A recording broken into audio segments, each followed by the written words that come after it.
Hey, how's it going, everybody? It's RC Maxwell here for the Back to 12 podcast. And in today's video, we've got a jam-packed one full of Texas Tech men's basketball news and rumors, including Texas Tech reaching out to a class of 2023 four-star guard, the latest on Arthur Kaluma, and is Texas Tech potentially targeting another big in the transfer portal. But first, we'll start off with that class of 2024 guard. And, well, it's interesting. You don't see a lot of recruits from the 2023 class that have signed and need a new place in terms of a top 30 recruit in the country still available. But that's kind of where we are right now. And Texas Tech has shown interest in class of 2023 four-star guard Simeon Wilcher. He was originally committed and signed to North Carolina, but asked to get out of his national letter of intent. Y'all may know that as NLI, and he got it, right? But the schools that have shown interest so far in the four-star guard are as followed. You got Seton Hall, Texas Tech, Xavier, Louisville, Indiana, Georgetown, Cal, Georgia Tech, and St. John's. He is originally from New Jersey and has already taken a visit to St. John's, right? Just seeing how things are going right now, it feels like he's going to stay on the East Coast, right? Like this feels like, hey, we're going to reach out and see if there's any interest whatsoever playing in the Big 12. And maybe there is, maybe there's not, but it kind of feels like this guy's going to stay on the East Coast, whether that's, at St. John's, whether that's at Louisville, Xavier, Seton Hall, Georgetown, one of those schools, right? Those kind of feel like the leaders, and I'd probably put St. John's at the forefront of that since he's already taken a visit, right? But it would be interesting to see how this would work when it comes to Wilcher in terms of the guards that Texas Tech has right now currently on the roster. Obviously, Pop Isaacs is going to lead the way offensively for Texas Tech this year. You've got Lamar Washington, and then you've got Chance McMillan as well, right? You've got some really good guards on your team, and obviously Wilcher is a no-brainer in terms of an addition if you can get him. But it just seems more like Texas Tech was reaching out to garner interest here. But hey, as we all know, with the transfer portal, things can change really, really quickly when it comes to guys in terms of where they're going, and sometimes money talks. So we'll see how it goes in terms of the Simeon Wilcher front. But Texas Tech did reach out to him early on in his open recruitment process after he got his release from his NLI from the Tar Heels, right? All right, before we get into the latest when it comes to Arthur Kaluma, like the video if you haven't already. Be sure to like the video if you want more Texas Tech men's basketball videos here on the channel. We're going into the offseason in terms of every Texas Tech sport, right? Football's on the horizon in terms of just about 90 days or so out. Men's basketball, they're practicing. You're seeing some of those videos on Twitter right now. If you want the latest breaking news and rumors when it comes to Texas Tech men's basketball all year long, well, first and foremost, hit that subscribe button, but then like the video if you want to see more Texas Tech men's basketball content on your feed. All right. Latest on Arthur Kaluma. Isaac Trotter of 24/7 Sports released an article about Arthur Kaluma, Grant Nelson, and some other happenings in the transfer portal. I've actually linked that article down in the description, so be sure to go read that article. But a couple things stood out to me on the Arthur Kaluma front. He said this in the article, and the big question regarding Arthur Kaluma is this: what role does Kaluma want? Now, let's lay this out in terms of what kind of role he's had at Creighton the past 2 years. Obviously, a little bit different from his freshman to sophomore year. But if you look at his sophomore year role, I mean, he was the fourth option, maybe fifth option at best for Creighton. You think about it. You've got the big guy in Kalkbrenner leading the way, right? You bring in Baylor Shireman. You have Nimhard there who transferred out.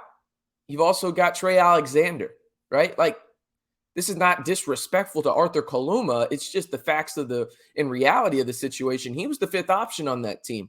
Does he want to be the guy or the second option and have that chance to show NBA teams that, hey, like, I can do this at a high level, right? Like, I can be this first or second option for a good team. And if that's the case, Isaac went into saying this: he wasn't the guy at Creighton. Is that what he's looking for in the portal? Trotter says, if that's the case, Texas Tech and Kansas State make the most sense, right? He outlines it by basically saying, when you look at the situation, he outlined what each school had, right? You got Pop Isaacs, Chance McMillan, Warren Washington, and Darion Williams. That's a really solid supporting cast for Kaluma, and he'd be easily the top draft prospect on the Texas Tech Red Raiders. That's what Trotter says here. And then he also goes on to mention things about Jerome Tang and what he did with Keontae Johnson last year, right? In my opinion, that's kind of what it feels like to me, right? Like, I think Alabama and Kentucky definitely are in the mix for this, right? But if Kaluma wants to elevate his draft stock in terms of showing that he is the potential guy or a 1A, 1B type situation as he could be at Texas Tech alongside Pop Isaacs, you have an opportunity at Texas Tech to do that. You have an opportunity to do that at K-State as well. But if that's really what Arthur Kaluma wants, and there's no reason not to think that right now, I mean, he's probably frustrated that he didn't have all the opportunities in terms of at Creighton. He also is probably frustrated with some of the grades and the feedback he got from the NBA draft process, right? And that's why he's returning to school. He wants to prove to NBA scouts he can be that guy for a team. And if that's the case, I think Texas Tech is in a really good spot. Now, I want to make things abundantly clear. I think the only people that know what Arthur truly wants is Arthur himself and those close to him, right?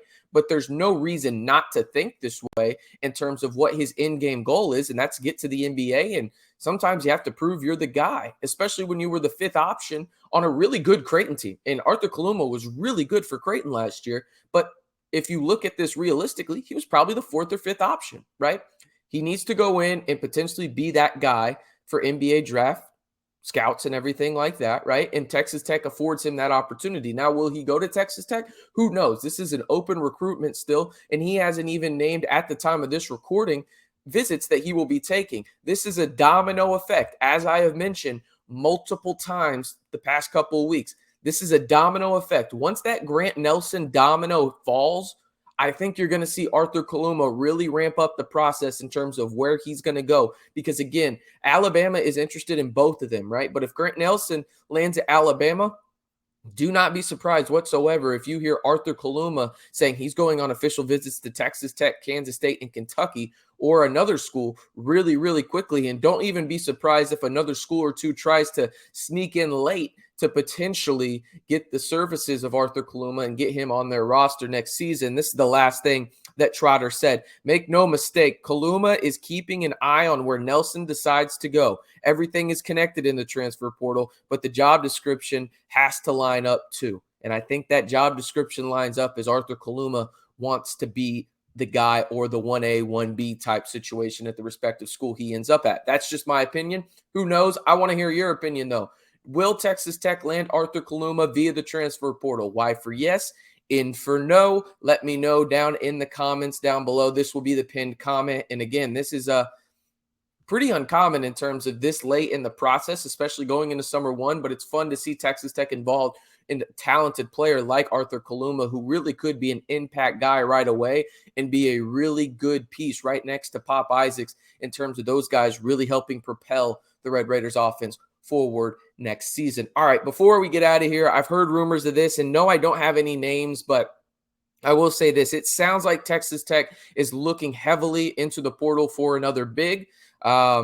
Don't be surprised if one is added with one of the two remaining spots. I know this is probably a Captain Obvious type thing for you guys, but there is interest there. They've shown a couple of they put a couple feelers out in terms of the guys that are in the portal right now in terms of bigs, some on the West Coast, a couple on the East Coast as well. But it looks like Texas Tech ideally right now, as it stands right now, would add a wing and then another big to the 2023 roster, and then they would be happy using those two remaining scholarships on those types of players. I am RC Maxfield reminding you one more time, if you want the latest breaking news when it comes to Texas Tech men's basketball and the rumors while you're at it, hit that subscribe button to stay in the know on Texas Tech men's basketball all year long right here on the Back to 12 podcast channel.